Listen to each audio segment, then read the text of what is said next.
Hello friends and welcome. So today we're going to be doing something that I really love, and it has, as of this video, has come out recently. So Deltarune has released the next two chapters, and I do want to, make this iconic character, little bean, the annoying dog, and we're going to be doing a tapestry for this one. And of course, you can always go to Pinterest and type the annoying dog pixel pattern, and there'll be thousands, or maybe not thousands, but like many different patterns that you can choose from. I'm going to be choosing this particular one. I hope it's to your liking because it's the very classic, and I like classic. And of course, I will be following the pattern, the two colors particularly. Of course, you can always change the background or change the colors. I mean, it's not, you don't have to stick to the pattern, but I will be doing the classic black and white. So without further ado, we're going to get started. You should have, well, not that you should have, but we're going to start with 20 chains. So 20 chains, and I'm going to be doing the Tunisian crochet technique. The only reason why I do this is because I think the patterns and the tapestries themselves come out very much more clean than your regular crochet. But I'll try my best to get you started, and then you can continue on your own. So after you have your 20 chains, and I'm using a 4.0 crochet hook. This is a fairly medium-sized, well, not medium-sized, but smaller project, so you can get away with using your regular crochet hook. I am using a Tunisian crochet hook. So I know it's harder to see because it's black yarn, but bear with me. This is the front part of your chains. If you run your fingers through it, you'll feel nothing. It's like kind of like flat. But if you turn your work, you feel little bumps. Well, we're going to work onto those bumps. As you can see, as the light hits the little yarn, this bump we're going to skip, and we're going to go straight to the second bump. So we're going to insert our hook, yarn over, and pull, just like that. And we're going to count this little loop on our hook as one. We're going to go straight to the third bump, yarn over, and pull. And we continue to do that all the way down our row, and we should end up with 20 loops on our hook. These are the loops, and we should end up with 20. So now that we are at the end of our chains, we're going to do a return pass. So for a Tunisian simple stitch, we go forwards and we go backwards within one row. So we're going to yarn over, pull through that very last loop on our hook, just like that. We're going to yarn over, pull through two of our loops, and it will create like this little square. You're going to yarn over once again, pull through two, pull through two, pull through two, all the way down our row.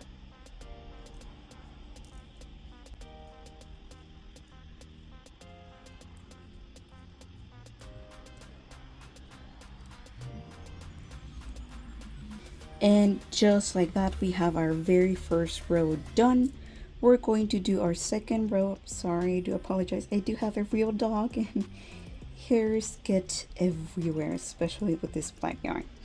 So for our very second row, we're going to try to pull your very first row, because we're going to work onto that that very first row.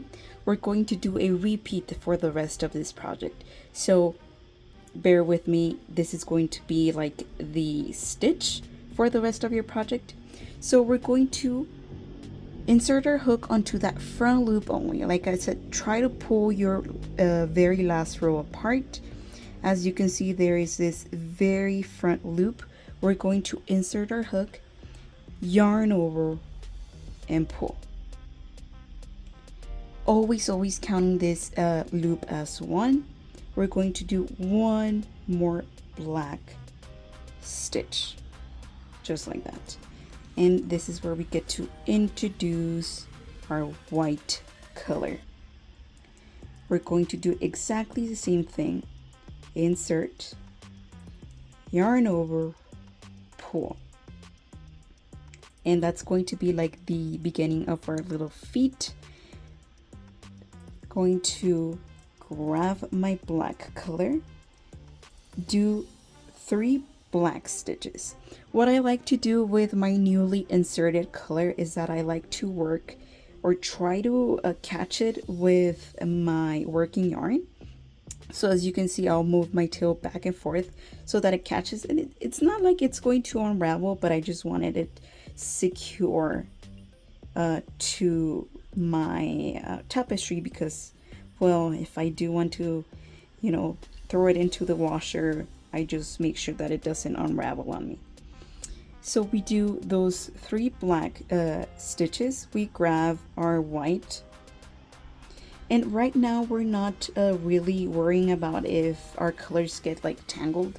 If you were to do a bigger project, then maybe you should worry, but right now we don't. If they get tangled, it doesn't really matter. And then after this white stitch, we're going to do 5 black stitches. 3, 4, and 5. Just like that. We're going to drop our black, pick up our white. If you do get like this section of like, you know, more than 2 stitches between colors, try to leave the back, you know, there's like, it creates like a little loopy on the back. Try to leave it loose so that it doesn't create tension onto your project. So like that's fine. And then we do 3 more black stitches.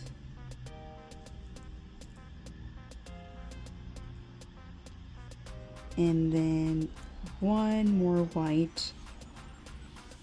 And we should end up with 2 black stitches. I know if you're looking at your project while you're doing this, it's going to be like, what? It's like I have 1 stitch left, but you actually have this 1 more stitch left. I like to insert my hook all the way through. As you can see, there is currently 2 loops on my hook, and then I just yarn over so that I ensure that the edges are straight and they don't warp. I like to insert my loop. You'll see that it's like a little hole. You insert your little hook onto that loop and you yarn over, and it's good to go.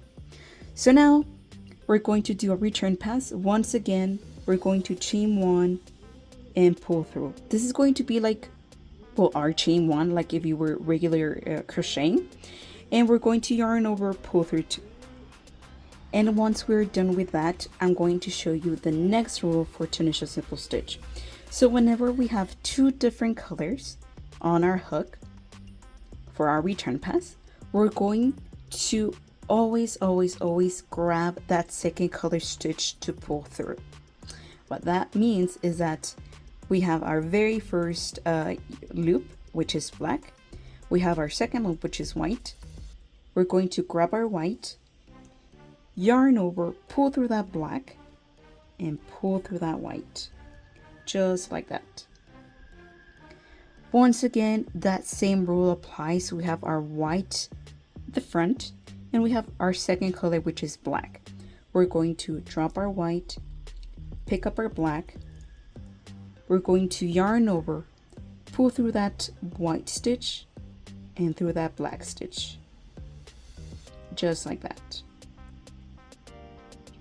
Once again, we move, pull through 2, pull through 2. We do a color switch right here.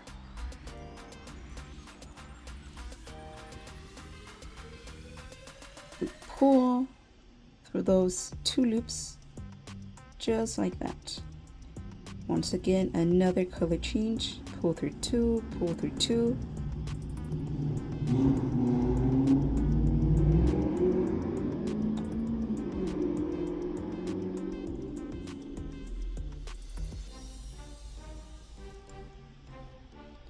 Another color change. Once again, try to leave this back part kind of like nice and loose.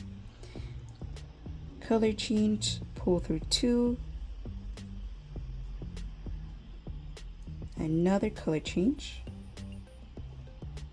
and our final color change.